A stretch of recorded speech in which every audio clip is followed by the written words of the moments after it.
Welcome to Sustainability in Progress, or SIP for short, for November 2024.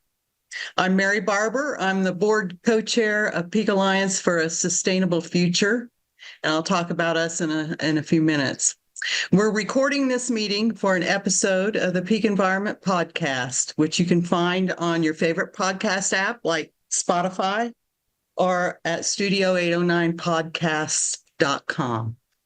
I want to give special thanks to Dave Gardner for producing the recordings and to Pikes Peak Permaculture and Old Town Bike Shop for supporting Peak Environment. You can learn more about Pikes Peak Permaculture at pikespeakpermaculture.org, and also take a trip down to Old Town Bike Shop, who's been around since 1976, for all your bicycle gear and maintenance. Also, I want to acknowledge that the land we're on is within the unceded territory of the Ute people.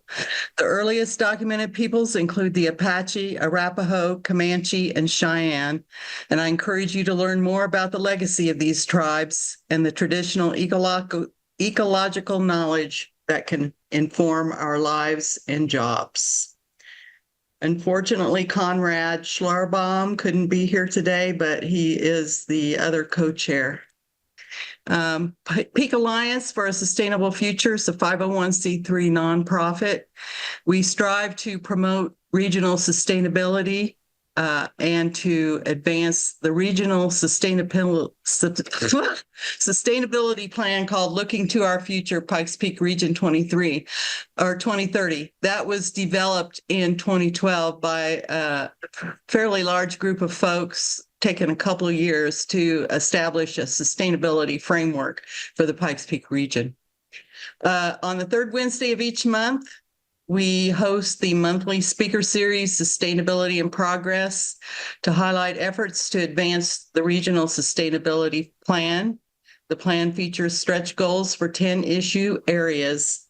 Those are agriculture, arts and culture, built and natural environment, economic development, education, energy, health, materials management, and procurement, transportation, and water quantity. Before introducing our speaker, I want to provide an opportunity for quick announcements. Does anyone want to share anything that's going on? One of our newest podcasts, Loving the Springs, the episode that will be published tomorrow, digs into the current controversial e-bikes policy on trails and open spaces here in Colorado Springs. And that's a subject that's getting a lot of attention, and council will probably be addressing in December. So if you're a podcast listener, look for Loving the Springs, and tomorrow's episode might have some interesting insight, opinions, and information for you. Okay, well, I mentioned that today's presentation is around one of our regional sustainability goals, primarily one called Built and Natural Environment.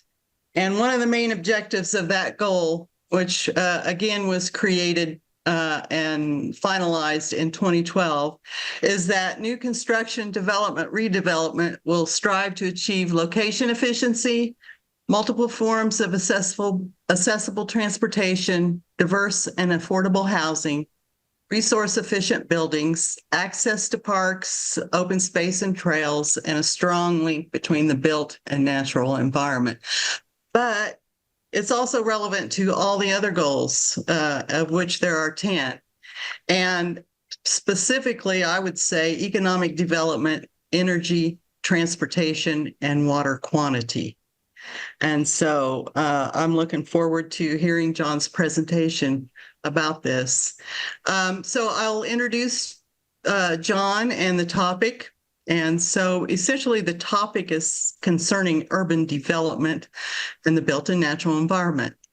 And John believes that we need to shift the status quo mindset of development to new urban planning approaches. And I'm not going to read all of the information that was in the invitation to the meeting, but John, please elaborate on anything that I leave out that you want to emphasize. John's passion and dedication is creating inspiring places that foster deeper connections with each other and our natural environment. He's been at it for over 2 decades, integrating smart growth principles across various projects. And his strength is creating innovative and sustainable solutions.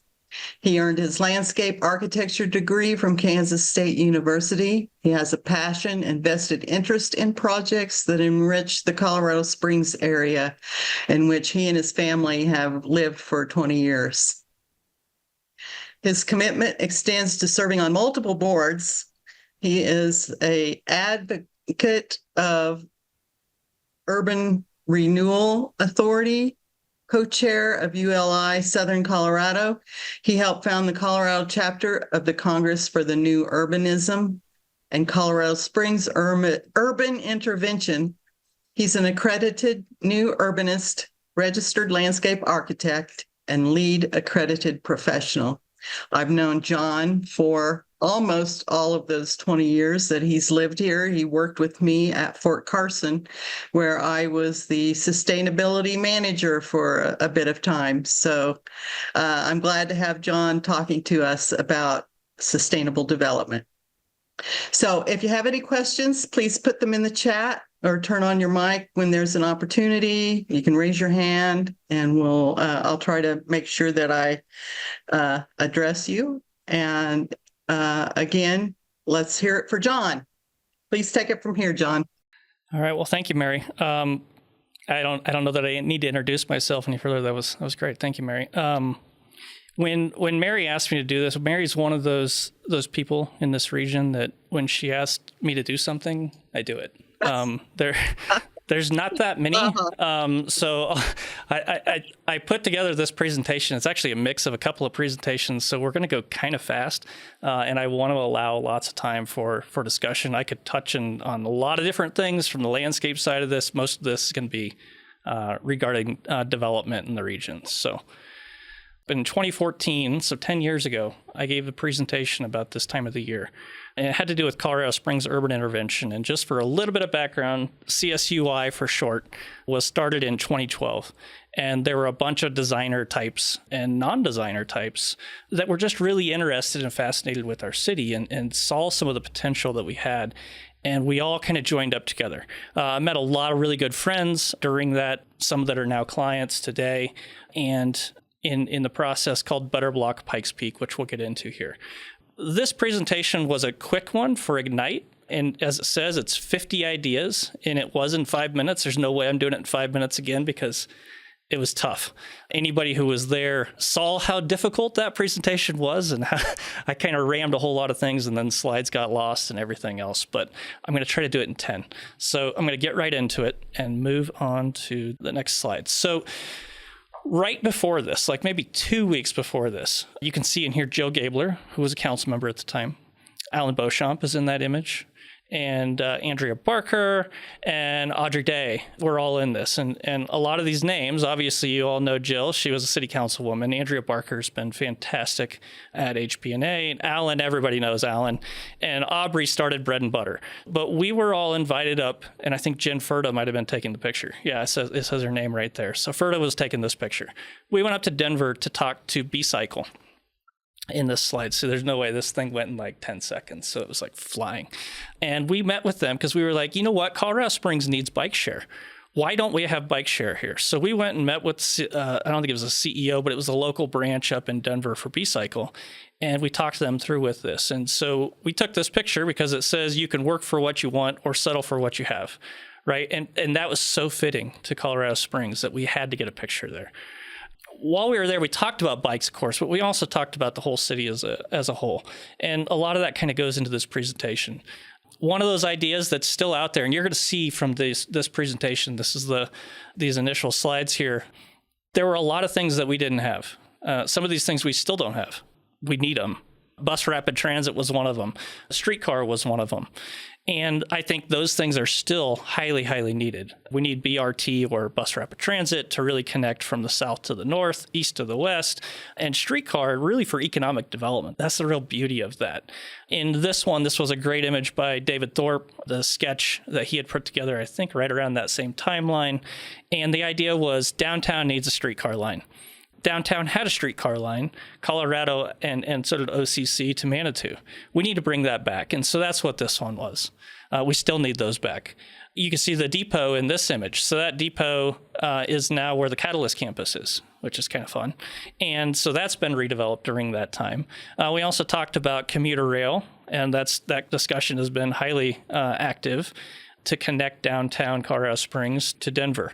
In this one, I think I even made the point, because there's lots of things that, no pun intended or kind of pun intended, derail the conversation of commuter rail, which is high-speed rail.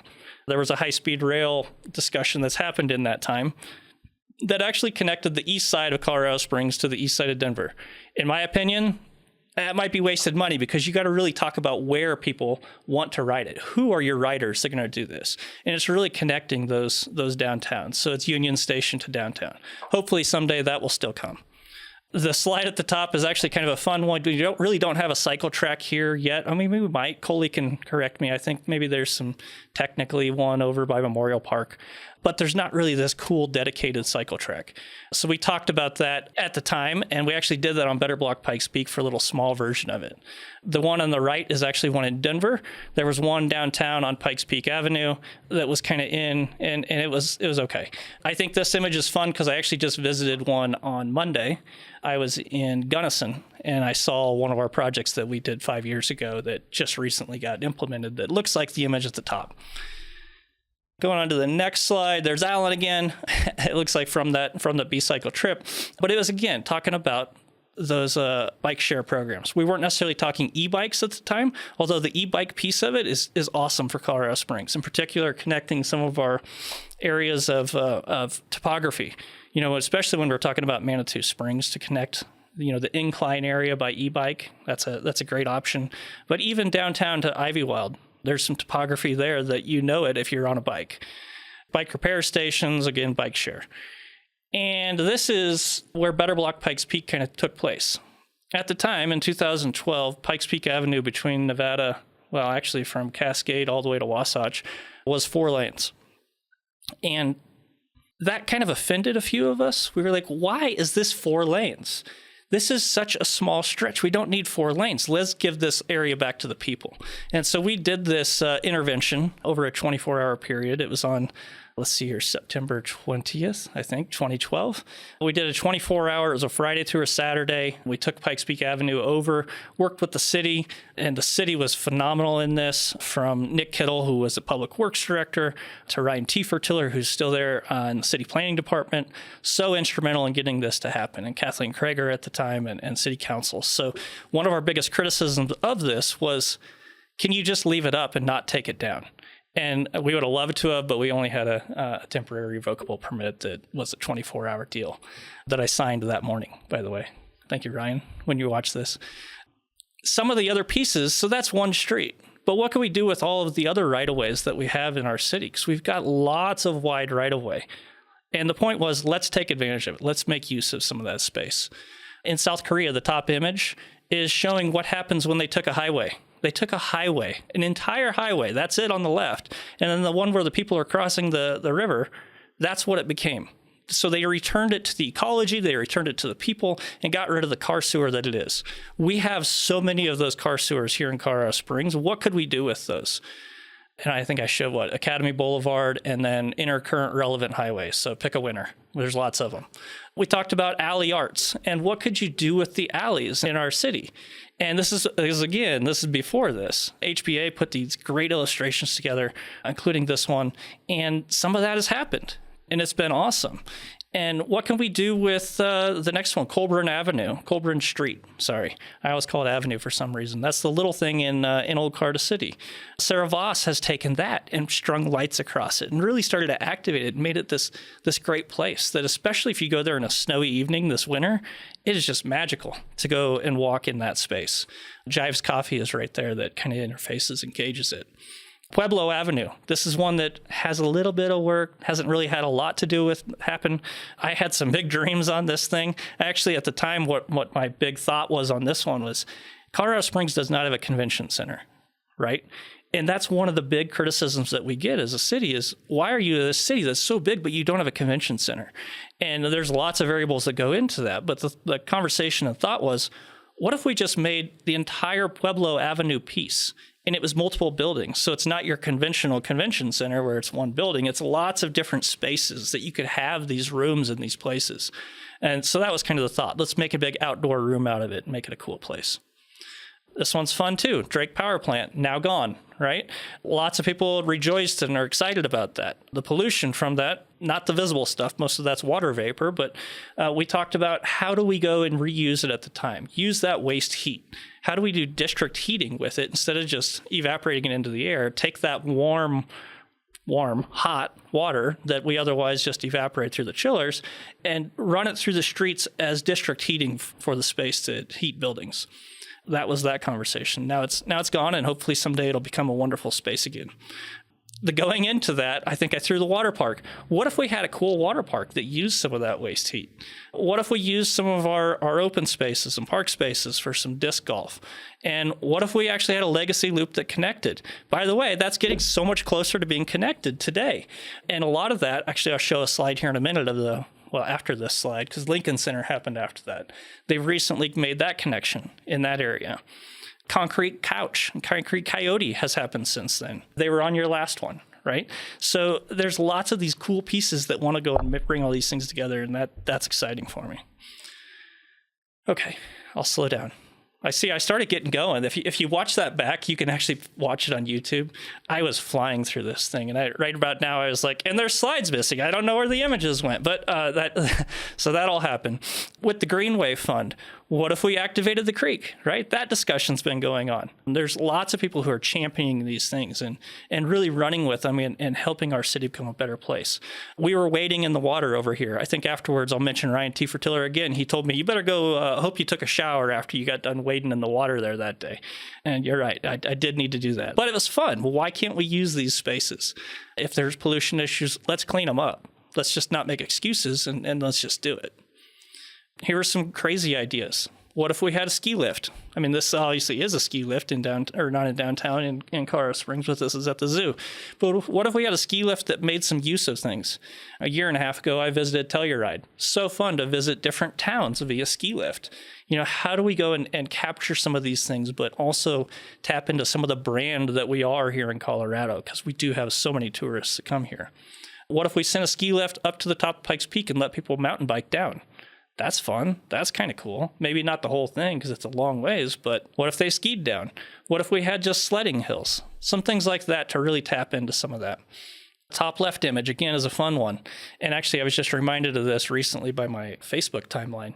At the time, we had talked with, I'm trying to remember his name. I can't remember if I lost his name, but the former Downtown Partnership director had recently stepped down.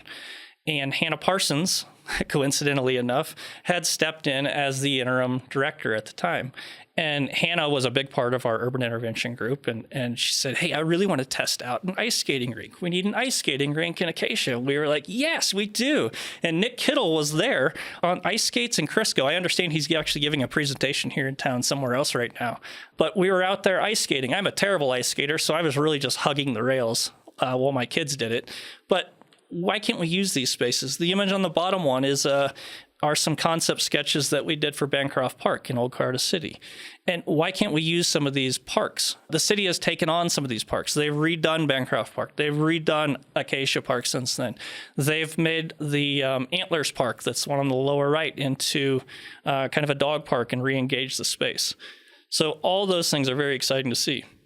Top left image, I came here from Omaha in 2006. And one of the projects that the firm that I'd worked on was a downtown stadium, coincidentally enough, actually two stadiums. We did the baseball stadium that's now the College World Series today in Omaha as well. But that image on the upper left is Omaha.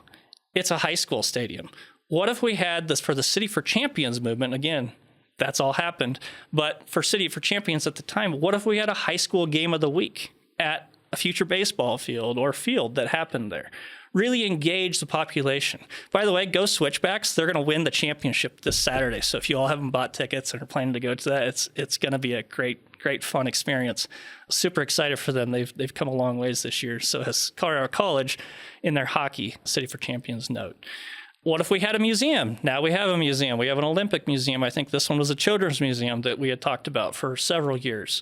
So we've gotten some of these things. We've made lots of headway in Colorado Springs, which is really the reason I wanted to show this old presentation, because it's fun to see and look back and really celebrate what the city has done. What if we use Drake Power Plant? That's kind of funny, right? And use it as an icon, but really bring it back to life. So that was that one. Wah. City Auditorium on the upper right. How do we make that one super cool and re-energized and activated? Citadel, this one hasn't happened yet. We really need it to happen, but the Citadel Mall. How do we really engage the Citadel Mall and make it someplace that can be cool again? How do we bring that retail back and use up some of the excessive parking lot that is there? You know, the Chapel Hills Mall did that. I don't know that it did it well. So I apologize to anybody who's listening or watching that may have worked on that.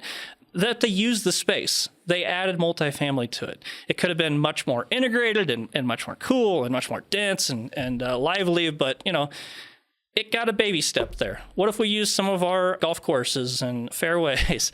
Again, time has passed. This one on the upper right was one that I'd worked on at Thomas & Thomas at Glen Eagle Golf Course. And Glen Eagle Golf Course at the time, we said, they were like, hey, we're running out of money and we really need to do something. So we said, okay, well, let's take the driving range and let's make patio homes and some senior housing that can tie into that.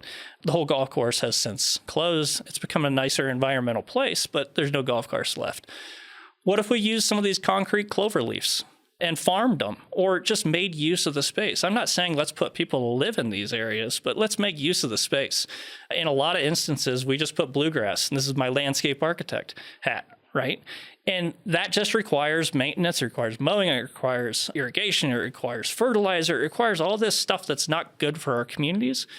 Why are we doing this to ourselves? It's not necessarily that it looks pretty. Yes, it's green, but it doesn't look good. I'll get off of that tangent. Parklets. This is, again, I think this is before we built a parklet, but we had built the first parklet in 2014 as part of urban intervention. Why don't we use some of these parking spaces as areas? And there have been a lot of those, and obviously COVID had escalated that to a high level. There's a container park showing over there in the upper right. How do we do things incremental to encourage development? At the time, we were talking about Cascade between Pikes Peak and Colorado. How do we engage that space and really add shipping containers? Since that time in Las Vegas, they've built a beautiful container park. If you ever visit Las Vegas near downtown, it's a great space to go and see, but there's lots of other cool ones. I visited one in North Carolina a couple years ago as well. I don't know why that says Girl Gone Travel. That's kind of fun. I don't even know what that is. It looks like it's just a little pop-up spaces. That might be in Bryant Park, New York. Wow. So I am out of breath. I do have a lot more. That was just this initial presentation, but here's the kind of closing to that is ideas are nice, but action is better. Help us change the conversation. At the time, one of the things that I had said was, let's have ideas. Let's put them out there. That's how our community is going to grow. That's how our city and region are going to grow. If we take ideas and we just hold them in and say, well, someday I might do that or have this really cool space, that doesn't do the community good. We need to get these ideas out there and get people going. And I think I said in here something about don't be an idea hoarder and yada, yada, yada. But anyway, that was 10 years ago. I'll move on to the next slide where it kind of gets into the meat of today, where some of the things that we've worked on urban landscapes. I started urban landscapes in the barely pre-COVID, December of 2019. LinkedIn actually told me it was my 5-year anniversary just the other day. So I was like, 5-year anniversary of what? What did I do? So it's flown. My first business was in 2010. That's when I met Mary and worked with Fort Carson. That was an amazing, fun experience. And I got to know so many amazing champions of this world while being there. So I'm forever grateful of that. So what do we mean by the status quo? The status quo, really, in this image, you can see there's kind of a dividing curvilinear line on here. The status quo is at the top. That's really what we've had in Colorado Springs pre-2010-ish. Things have started to get better here, but for a long time, we were looking at loops and lollipops and cul-de-sacs and big boxes and Now, granted, we still are, and it's painful, and that's probably why Bill had mentioned earlier that he's a government citizen, but he's frustrated by it, maybe, or something to that nature. And I get it. I totally get his frustration. I would be frustrated too, because these things are a part of the code. They're entitled. You can do these things, and you can really do them easily. It's more difficult to do everything on the bottom of that image. To build dense urban infill, and whether that's from NIMBYs, not in my backyard folk, or it's just from because you have to go and divert from the code. There's lots of things that make everything below that line difficult and everything above that line easy, which is why that's the status quo. This is an image here in town. And actually, I think this was a part of my presentation back in 2012. Mary had me do lots of these things back in the day at Fort Carson. And so this was one of them where I think a Lowe's was going in on Academy near the Citadel. And that's what this image is. And I just found this image to be so prototypical of our suburbs. On the right hand of that, in the green area of this image, you see just your typical subdivision cul-de-sac, in the exurbs, right? The former suburbs of our city. They're not connected. How great would it be if you lived in one of those homes to be able to easily walk over to those uses? You can't. You're looking at this ugly building and this ugly wall, and sure, there's a landscape buffer and whatever else, but how great would it be if you just penetrated that? Maybe take one of those boxes and open it up and allow the pedestrians to get through. We like to talk about designing for people at Urban Landscapes because that's really where it kind of starts. This is one take on designing for people. I think one of the things I don't know that I mentioned in my bio or anything was I served and am still serving as a board member for We Fortify here in Colorado Springs. And We Fortify, really our mission is to house and provide a big leg up for our 18 to 25-year-olds in our city, and really in every city this happens, but these kids that might be coming out of foster care and have issues kind of getting going, whether it's finding a house, finding a job, really learning how to be an adult. My friend James McMurray, who brought me into these developments with We Fortify, had always talked about it being an incubator for life. And I think that's such a beautiful term for really what we're trying to do at We Fortify. And this is Working Fusion. On the left-hand side, you see Trainwreck. You can kind of see the sand volleyball courts, so give you a little bit of orientation. Bam Paws is just to the north of this tiny home village. And it's 18 tiny homes.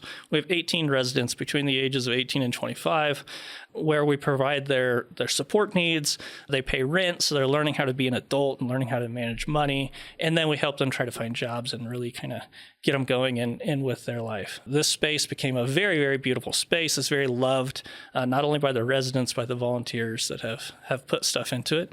The landscape architect in me, and Shelley Jensen is the CEO and founder of We Fortify, but she kind of gets a crack up of this, is we put together a plan on this of what the landscape was going to be and what it's going to look like.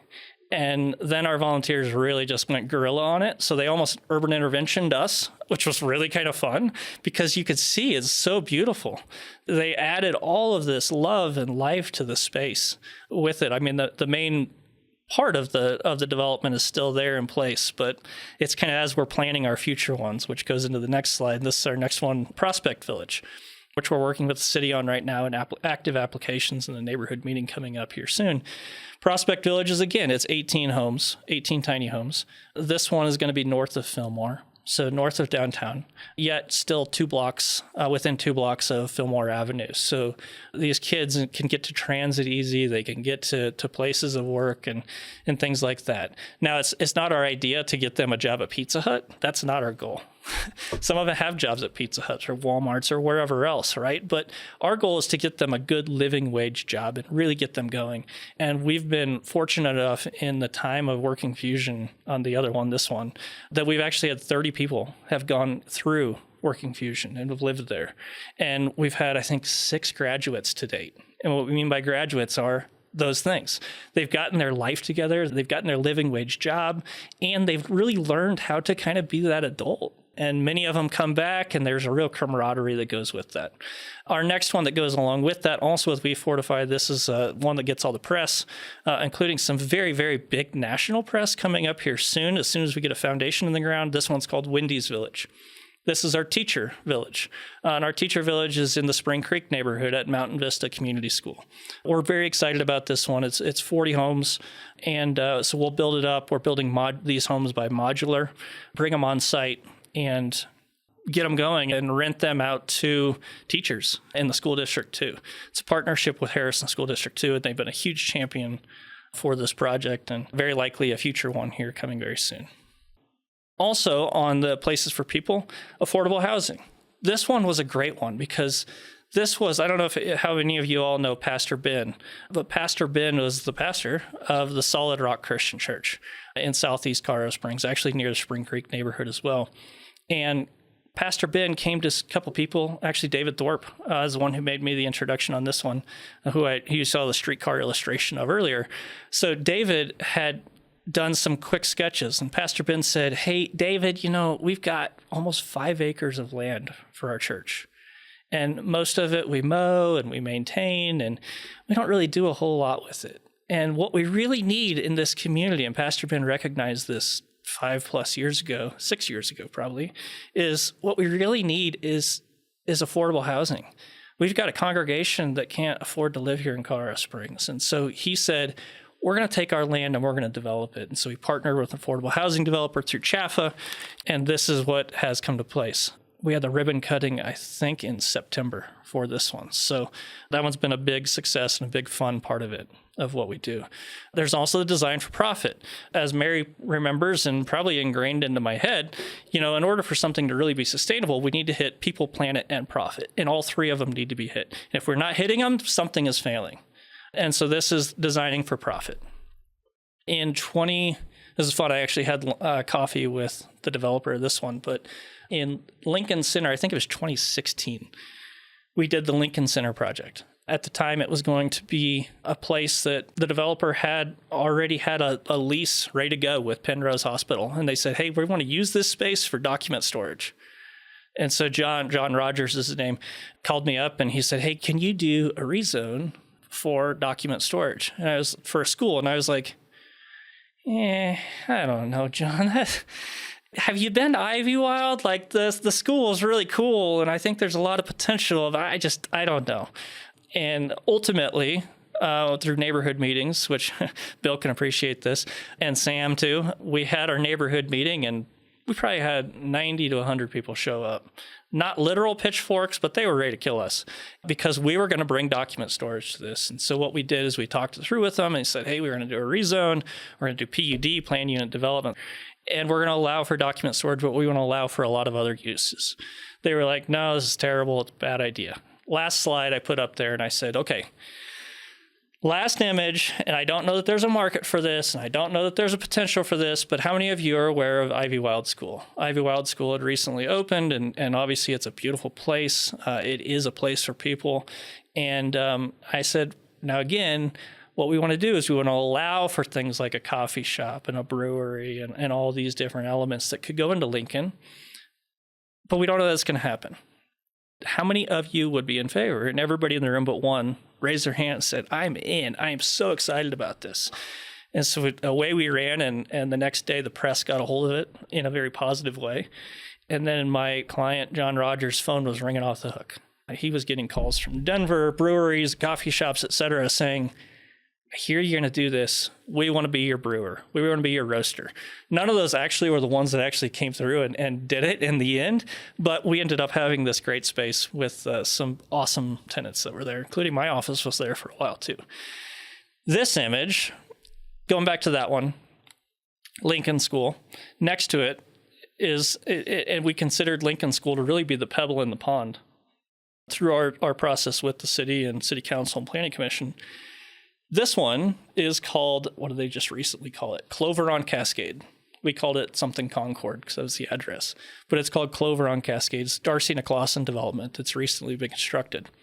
This is, if you see in the image where the big buildings are, those are 5 and 6-plex, mostly 5-plex apartments that Darcy built. Similar to Mosaica, same footprint, same design, and Kaleidos. They're designed to look like a big house to kind of fit into the context, but they're apartments. They are right adjacent. If you look up to the upper left, you can see Lincoln School. So they're right next to each other. If you look over to the right, you can see a new trail in kind of that gray that's just gone in, and that's part of the legacy loop. So all of these kind of pieces have kind of come together, and we're really excited about it. It's another image of Clover on Cascade, which I understand is leasing. So there's some units available here if you know anybody who needs a place to rent here in a great space near Lincoln. Designing for Planet. I honestly don't remember what I put in here for Designing for Planet, but a lot of what we do, we try to go and do this. But okay, I know what this is. So this is an image by one of my favorite architects in the country. His name's Steve Mouzon. And Steve Mouzon is he's originally in a lot of places. He's been in the Southeast, but I think he's up in Alabama right now in Huntsville, actually, is where he lives today. But Steve he didn't do this. He just showed this in one of his presentations. But Steve talks about these hamlets, and this is in Europe. This is actually in France. How compact development and ecology and the environment really work together. Europe does this very well. You know, they'll have the confined spaces, and they'll have the stark contrast to the farming areas or wild interface right next to it. They're referred to as hamlets. In the United States, we don't do this as well. We have lots of these little hamlets throughout. In fact, one of the really fun ones that I like to talk about is in Buena Vista at South Main. But then we have like other interface with it. South Main's a kind of a good one because you've got the contrast of across the Arkansas River. I don't have any slides of that in here. Another piece for the planet, Gold Hill Mesa. So this is our future phases of Gold Hill Mesa. We actually just got these through 4 years of entitlement process. We had a zone change across this entire area. And this is referred to as filing 11, 12, and 13. The rest of Gold Hill Mesa is down on the bottom of the screen. It's south of here. This is what you're going to be seeing getting developed over the next few years here. So in Gold Hill Mesa, it's a mix of residential kind of that's going to march down the hillsides. So you're going to kind of see that. And we've really worked with the topography and the home styles to really gently do that instead of having giant retaining walls and useless features. It'll be a mix of things, including residential, as I mentioned. It'll have townhomes, single family, duplex, little cottage, patio home type spaces, multifamily, and the commercial component, which is really kind of the TIF piece of it in the urban renewal side of things to go and really pay for the land. But the land, everybody knows and has their different variations of what Gold Hill Mesa is and isn't. But it was obviously a brownfield site. It was the mill where they processed the gold from Cripple Creek. And they put it in the Roundhouse, which now today I actually just had lunch there, has Colorado Mountain Brewery in it, which is kind of fun. But they would put them on the ore carts and they would take them from here at Gold Hill Mesa on the slide to the Roundhouse, where they then would put it on a train and take it back to Cripple Creek and bring it back and forth for processing. The reason I wanted to show that is all of the EPA and CDPHE that had to go into this land. When we have places like this, or places like, well, not this today, but this before, places like Drake Power Plant, places like Transit Mix, which someday hopefully will get redeveloped, those places have inherent issues in the land itself, and they need some help to go and come back. And it's that development piece of it that I don't think a lot of people, I mean, when you look on the surface, you know, I hear a lot of it, and I actually live in Gold Hill Mesa, so I hear way too much from pundits who like to have their opinion on what is Gold Hill Mesa and what it isn't. But at the end of the day, Gold Hill Mesa is part of the solution, because without developments like that on land, future on Drake, who pays for it? Who cleans that up? Who makes it a part of the city again and not just this eyesore that we have? One of the features that I will go and mention in Gold Hill Mesa is in the zoning piece of it. And Bill, I'm not sure you're even aware of this at Gold Hill, but some of the homes, we baked some of the zoning into it. So when we did the zone change, any home that's along a street in Gold Hill Mesa, in filings 12 and 13 in particular, they have the opportunity to have in the future ground floor adaptability. You know, you can make a home office today, right? But can you have a studio on your ground floor and put a sign out front of it? No, that's a big, difficult task. In Gold Hill, in the concept plan, we actually baked that into the zoning and said you can have a 2-foot by 2-foot sign on your ground floor that says, hey, this is my office. And that's kind of cool. And so there's potential of that, but it won't be really seen until, you know, couple of decades from now, new users, et cetera. At first, these are going to be sold by home builders. They're going to just sell them to homeowners, and they're not going to know what they have until somebody does it. Going into that topic, This is a fun one. I think this is in Austin, Texas, but you'll see it in Old Carter City too. What do you do with those ground floor homes? Can you make them a restaurant? Can you make them an office? Can you make them a chiropractor studio, whatever it is? Holy cow, I'm looking at the time. I do want to go and reserve lots of time for discussion, so I'm going to stop. I think I got there anyway, but I definitely want to talk to everybody and hear what everybody has to say. Okay, thank you so much. Anybody on the Zoom that would like to make a comment or ask a question? Yeah. You didn't really, and maybe I lost it because I jumped off the meeting for a second. You didn't really talk about how denser housing and denser development can actually be better from a conservation standpoint and make it so undeveloped land can remain undeveloped. Can you just touch on that a little bit and talk about how density and cities being cities and versus suburbs could be a solution? Yeah, totally. And you're right. I had a slide for it, a prompt in my head for it, but it didn't actually happen. And that was that European image, the hamlets. You know, I think there's a notion, and there is kind of, it has a lot of truth to it. There's always demand and there's always people, especially here in Colorado, that are coming here. So the town, and I appreciate, I got Dave here with Growth Busters, right? And so I actually want to have, he and I could have a really fun discussion someday. But there's that notion of, hey, development's going to happen, but how do we frame how it happens? And I'm not going to go and advocate Coley for every multifamily project, because some of them are frankly garbage, and they look crappy and they have a lifespan on them. How do we build places that are beautiful and lovable and can live longer than their lifespan? You know, we don't want to just build Walmarts for people to live in. I mean, obviously not Walmarts. I use that because they have a lifespan. They have a time frame before they're going to go and hit their building cycle and they demo it. It's usually about 25 to 35 years before the Walmart will start and be scrapped. How do we build these places, though, that can be loved? And you see them in your downtown fabric. And I think that goes with how places are planned and spaces are designed and integrated. So we want to go and advocate for development and growth, but we want to advocate for the right kind of growth. And I have a hard time throwing the words out like smart growth, because they get politicized and people go and tear them down and then you're toast, right? But inherently, we all know what type of places that we want to kind of build and live in. And it's just a matter of how do we provide those. And I don't think I mentioned it, but when I came here from Omaha, my wife and I bought a place in Omaha. We bought into the suburban dream. And we moved into that home in Omaha, and it was the neighborhood, from the sign out front said, "From the 130s. I kid you not.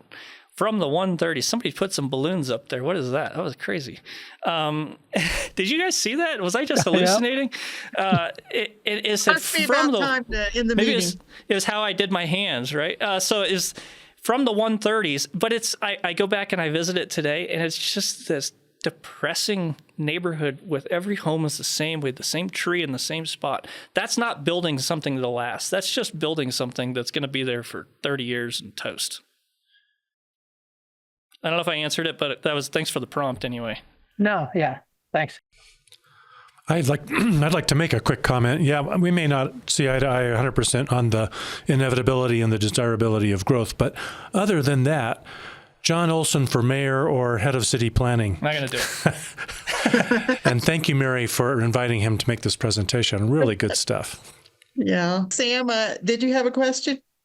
Obviously, this is all speaking my language. I love all these concepts. I like the idea of the urban intervention and putting out real examples that kind of show people what you're talking about.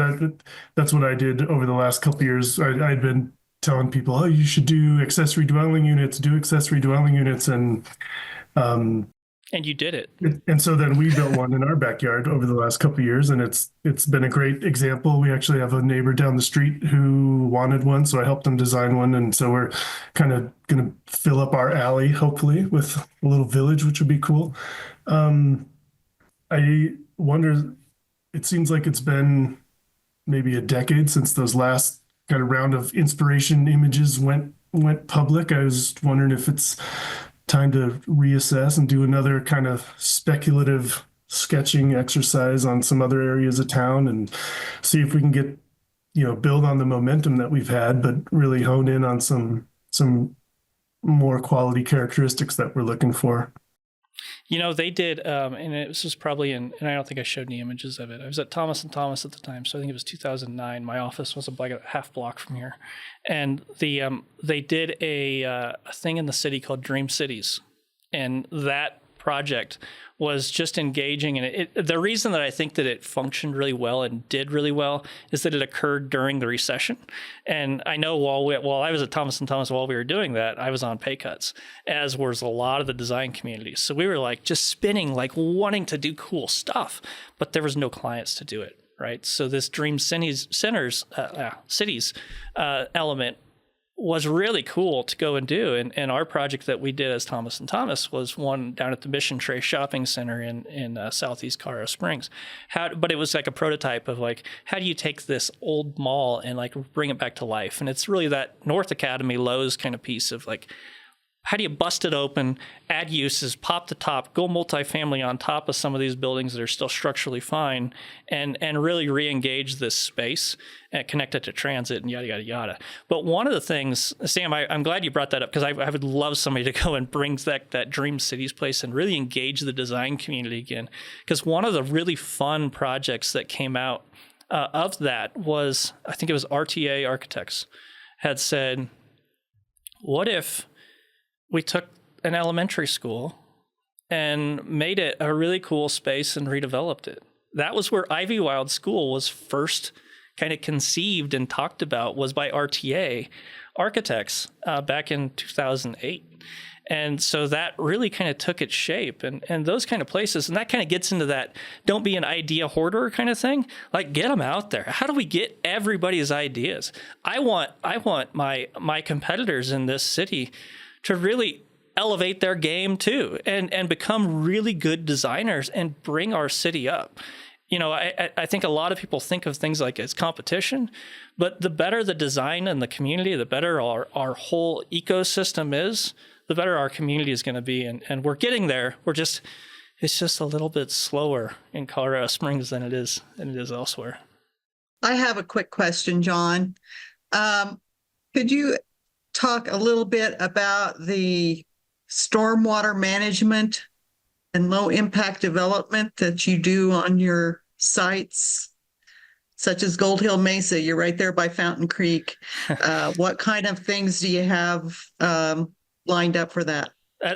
So Gold Hill Mesa is an exception to this, because you're not supposed to do, in Gold Hill Mesa in particular, you want to get that water so it goes straight to those ponds. It's contrary to the rest of the city, and that has to do with the makeup of the soils.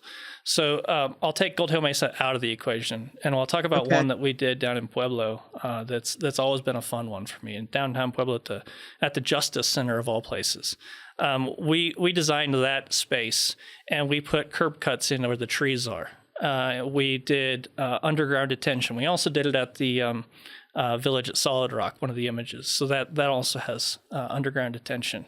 But it's taking those spaces and infiltrating the water rather than just putting it straight into a pipe. Now, Gold Hill, you have to put it in a pipe. You really want to put it in a pipe fast there, just for water cleanliness and quality. I think for me, it's really, let's put it into the ground where the trees and the plants are best. One of the better examples in Colorado of doing it very, very well, Mary, you and I actually toured this a decade ago, was in NREL up in Golden. And NREL had these really cool spaces and, sunken planters with ornamental grasses that basically came up to the sidewalk height. But these spaces where all the water went, but you couldn't see the water because the grasses were so lush in those, and they did a really great job with that. I'd also point to a book. It's kind of on limited edition. Sam probably has it, called the Light Imprint Manual. And the Light Imprint Manual talks about It's kind of along the Steve Muzan lines of things, not necessarily the gizmos and gadgets and the ways that we go and can have stormwater best quality, best management products, practices, sorry. But instead doing it like our grandfathers would have done it. How do you make use of that? They see a problem and they say, well, I got all this water running off. Why don't I just divert it from water my orchard or things like that? That kind of gets it's into the light imprint manual. And so that's a great resource for that LID piece of things. Fort Carson also, of course, has very good examples as well. Okay, thanks. I think I need to cut it off here. But as I mentioned previously, a recording of the SIP will be available on Studio 809's Peak Environment Podcast website in 1 to 2 weeks. So that's studio809podcasts.com. Peak Alliance for a Sustainable Future, or PASF, has a monthly newsletter, so I'd encourage you to sign up for that so you can learn about SIPs and other community events.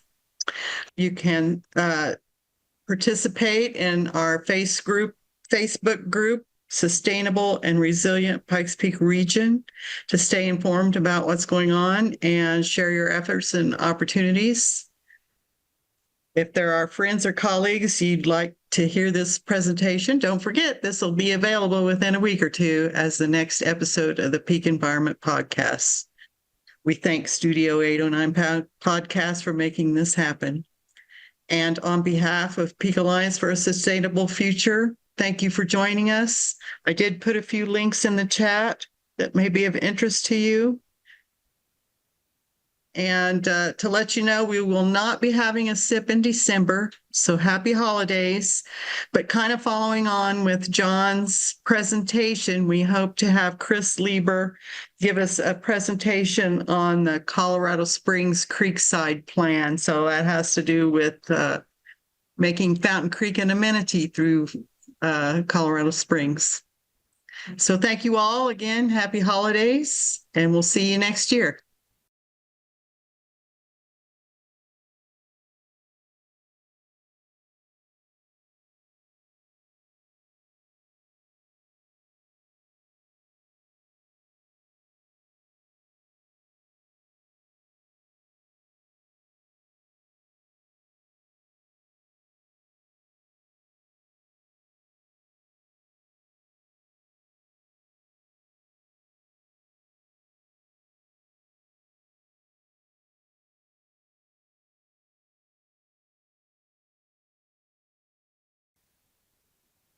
Okay, thanks. I think I need to cut it off here.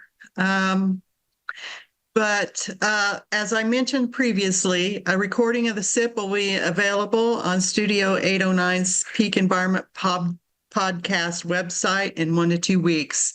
So that's studio809podcasts.com. Peak Alliance for a Sustainable Future, or PASF, has a monthly newsletter, so I'd encourage you to sign up for that so you can learn about SIPs and other community events. The Fountain Creek Watershed District's Brewshed Alliance is hosting a liquid lecture tomorrow at Whistling Pig Brewery from 6 to 7. The topic is Food and Justice, Centering Our Connections, with Patience Kabwasa, I guess, Executive Director of Food to Power, and how their organization is reducing food waste, increasing food access, and shifting an inequitable system to one where all have access to safe, healthy food. You get $1 off beers, and you can RSVP to the district at fcwdaa@gmail.com, and drop-ins are welcome. You can participate in our Facebook group, Sustainable and Resilient Pikes Peak Region, to stay informed about what's going on and share your efforts and opportunities. If there are friends or colleagues you'd like to hear this presentation, don't forget this will be available within a week or two as the next episode of the Peak Environment Podcast. We thank Studio 809 Podcast for making this happen. And on behalf of Peak Alliance for a Sustainable Future, thank you for joining us. I did put a few links in the chat that may be of interest to you. And to let you know, we will not be having a SIP in December, so happy holidays. But kind of following on with John's presentation, we hope to have Chris Lieber give us a presentation on the Colorado Springs Creekside Plan. So that has to do with making Fountain Creek an amenity through Colorado Springs. So thank you all again. Happy holidays, and we'll see you next year.